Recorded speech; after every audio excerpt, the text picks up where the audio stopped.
Respons Belanda terhadap proklamasi kemerdekaan Indonesia. Belanda menolak proklamasi kemerdekaan Indonesia tanggal 17 Agustus 1945 karena Belanda masih menganggap Indonesia adalah Hindia Belanda yang menjadi milik Belanda sebelum pendudukan Jepang di tahun 1942. Dengan kalahnya Jepang di Perang Dunia Kedua, maka Hindia Belanda akan kembali menjadi jajahan Belanda lagi. Demikianlah pola pikir lama dari Belanda. Tetapi kondisi 3,5 tahun Indonesia setelah dijajah oleh Jepang berbeda sekali dengan tahun 1942.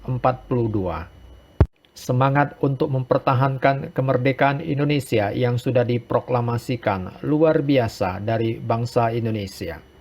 Bagi bangsa Indonesia, sekali merdeka, tetap merdeka. Dengan pola pikir lamanya, Belanda kembali ke Indonesia pada tanggal 16 September 1945 dengan membentuk NICA, Netherlands Indies Civil Administration, bersama pasukan militer Belanda dan tentara sekutu lainnya. Belanda menguasai Jakarta sebagai pusat pemerintahan Hindia Belanda di masa lalu yang bernama Batavia. Ini adalah langkah awal Belanda dalam menguasai kembali Indonesia.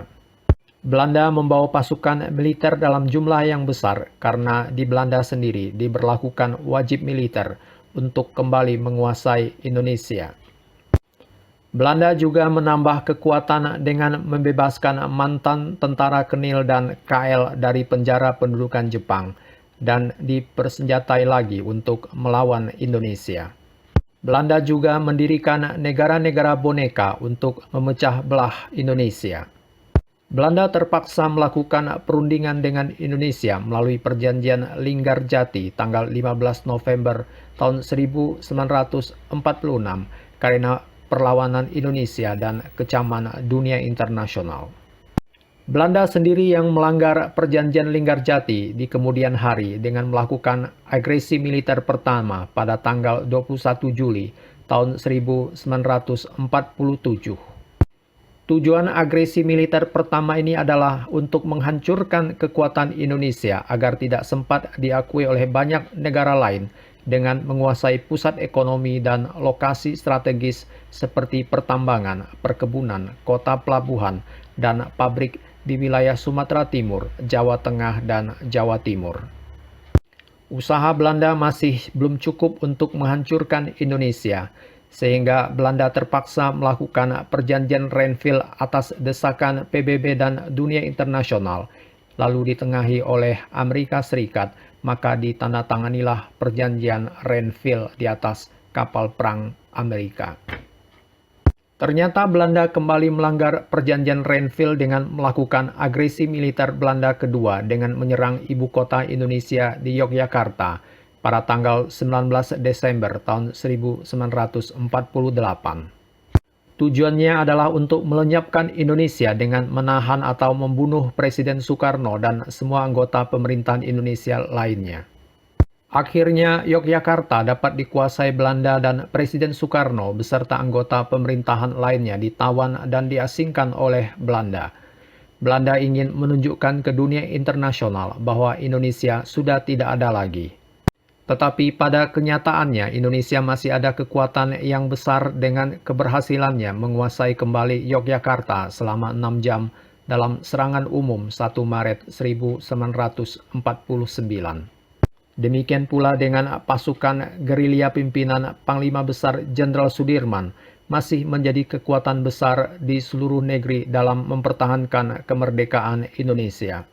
Belanda terpaksa kembali ke meja perundingan dalam perjanjian Rumroyen pada tanggal 7 Mei 1949 dan harus membebaskan semua tawanan politiknya, terutama Presiden Soekarno dan Wakil Presiden Muhammad Hatta.